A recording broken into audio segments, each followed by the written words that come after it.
অবশেষে রাজ্যে চালু হলো স্নাতক স্তরের ভর্তির অভিন্ন পোর্টাল। বুধবার শিক্ষামন্ত্রী ব্রাত্য বসু বিকাশ ভবনে এর উদ্বোধন করেন।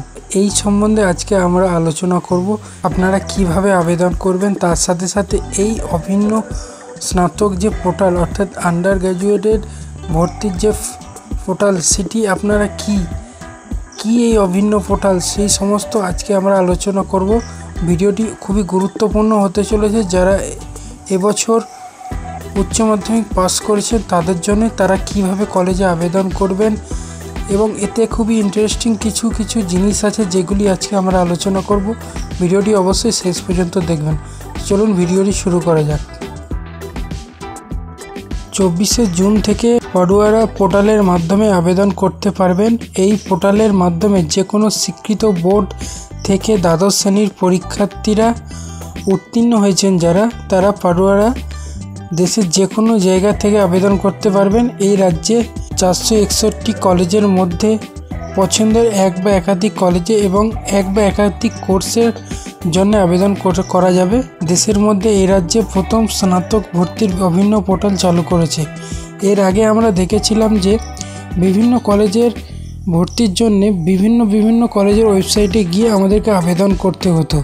তাতে আমরা বুঝতেও পারতাম যে কোন কলেজ আমাদের জন্য খুবই উপকার এবং কোন কলেজের জন্য আমরা কি ক্রাইটেরিয়া আছে। তো এই যে অভিন্ন পোর্টাল, একটি পোর্টালের মাধ্যমে আপনারা 461টি কলেজের আপনারা সমস্ত কিছু ক্রাইটেরিয়া একই সিঙ্গেল উইন্ডোর মাধ্যমে দেখতে পারবেন এবং একসাথে অনেকগুলি কলেজে আপনারা আবেদনও করতে পারবেন। গত বছর পর্যন্ত পৃথক কলেজে অনলাইনে আবেদনের মাধ্যমে ভর্তি হওয়া যেত। শিক্ষামন্ত্রী ব্রাত্য বসু তিনি বলেছেন যে এই প্রক্রিয়া অস্বচ্ছতার অভিযোগ আছে। একাধিক জায়গায় ভর্তি হয়ে অভিভাবকদের বেশি টাকাও খরচ হচ্ছিল।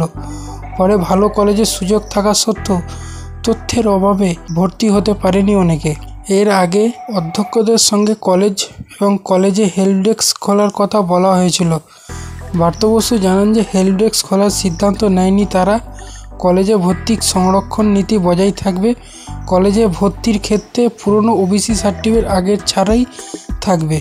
এটি খুবই একটি গুরুত্বপূর্ণ। যারা ভাবছেন যে কলকাতা হাইকোর্টের রায়ে ওবিসি সার্টিফিকেট 2010 থেকে এখন পর্যন্ত যাদের হয়েছে প্রায় সমস্ত সার্টিফিকেট বাতিল বলে ঘোষণা হয়েছিল এবং এখানে যেটি বলা হয়েছে যে কলেজে ভর্তির ক্ষেত্রে পুরনো ওবিসি সার্টিফিকেটে আগে যা ছাড় ছিল অর্থাৎ যা ছাড় পেতেন সেই ছাড় অনুযায়ী আপনারা এতেও থাকবে। উচ্চশিক্ষা দপ্তর জানায় পোর্টালের মাধ্যমে বিনামূল্যে আবেদন করা যাবে। কোনো পড়ুয়া তার পছন্দ ক্রম অনুযায়ী সর্বোচ্চ 25টি আবেদন করতে পারবেন। অর্থাৎ আপনাদের যে ক্রাইটেরিয়া, সেই ক্রাইটেরিয়া অনুযায়ী আপনারা একসাথে 25টি কলেজে আবেদন করতে পারবেন। আবেদনের প্রথম সময়সীমা 7 জুলাই। প্রথম সময়সীমা পর্যন্ত একজন পড়ুয়া পছন্দের কলেজের তালিকা এবং বিষয়ের পাল্টাও নিতে পারেন। সময়সীমা পার হয়ে গেলে নির্দিষ্ট সময়ে সব কলেজের সবকটি বিষয়ে কম্পিউটার নিয়ন্ত্রিত মেধা তালিকা অর্থাৎ মেরিট লিস্ট প্রকাশিত হবে। পোর্টালের মাধ্যমে টাকা জমা দিয়ে প্রফেশনাল ভর্তিও হওয়া যাবে। এর জন্য কলেজে যেতে হবে না। 2টি দফায় ভর্তি পরীক্ষা হবে। প্রথম দফায় যারা পছন্দের বিষয় অথবা পছন্দের কলেজের ভর্তির সুযোগ পাবেন না তারা আপগ্রেডেশনের সুযোগ পেয়ে আবেদন করতে পারবেন। সশরীরে নথি যাচাইয়ের পর 7 আগস্ট ক্লাস শুরু হবে। ফাঁকা আসন সংখ্যার ভিত্তিতে দ্বিতীয় মেধা তালিকা অর্থাৎ সেকেন্ড মেরিট লিস্ট প্রকাশিত হবে। দ্বিতীয় দফা বা মপ আপ রাউন্ডের ফের ভর্তির সুযোগ মিলবে। সেই রাউন্ডেও 2 দফায় হবে। মপ আপ রাউন্ডে ভর্তি হওয়া পড়ুয়ারা 3 থেকে 7 সেপ্টেম্বর কলেজে সশরীরে নথি যাচাই হবে। তবে এখানে বলে রাখি যে প্রেসিডেন্সি বিশ্ববিদ্যালয়, যাদবপুর বিশ্ববিদ্যালয়, স্বশোধিত কলেজ, সংখ্যালঘু কলেজ, বিএড কলেজ এবং আইন কলেজ এই পোর্টালের বাইরে এবং তার সাথে সাথে বিভিন্ন যে প্রাইভেট কলেজে সেগুলি এই পোর্টালের বাইরে। রবীন্দ্রভারতী বিশ্ববিদ্যালয়ের অন্তর্গত চারুকলা, পারফর্মিং আর্টস, কারুশিল্প, নৃত্য, সঙ্গীতের কোর্সগুলি এই প্রক্রিয়া বাইরে থাকবে। আপনারা কিভাবে আবেদন করবেন আমি ডেসক্রিপশান বক্সে কিছু লিঙ্ক দিয়ে দিচ্ছি। সেই লিঙ্ক থেকে গিয়ে আপনারা আবেদন করতে পারেন। তবে আবেদন 24শে জুন থেকে শুরু হবে, 7 জুলাই পর্যন্ত আবেদন করা যাবে। তো আসুন এবার জেনে নিই বিভিন্ন ইম্পর্টেন্ট ডেটসগুলি। 24শে জুন আবেদন প্রক্রিয়া শুরু হবে। 7 জুলাই প্রথম দফার আবেদন গ্রহণের শেষ দিন।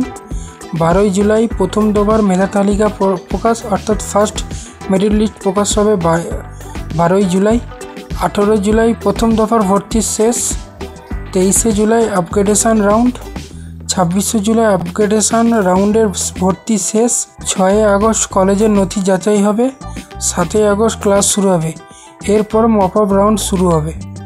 এই ছিল বিস্তারিত একটি প্রতিবেদন, যেটি অভিন্ন পোর্টালের মাধ্যমে আপনারা বিভিন্ন কলেজে আবেদন করতে পারবেন। নেক্সট আমি আর একটা ভিডিও বানাবো, সেখানে আপনাকে দেখাবো যে কিভাবে আবেদন করবেন। সমস্ত প্রসেসটা স্টেপ বাই স্টেপ আপনাদের সামনে তুলে রাখবো। আশা করি এই ভিডিওটি খুবই গুরুত্বপূর্ণ হয়েছে, আপনারা খুবই ইনফরমেশান পেয়েছেন। চলুন দেখা হচ্ছে একটি নতুন ভিডিওতে, যেখানে আমরা আলোচনা করব যে কিভাবে আপনারা আবেদন করবেন। তাহলে এখনের মতো এই পর্যন্ত, ধন্যবাদ।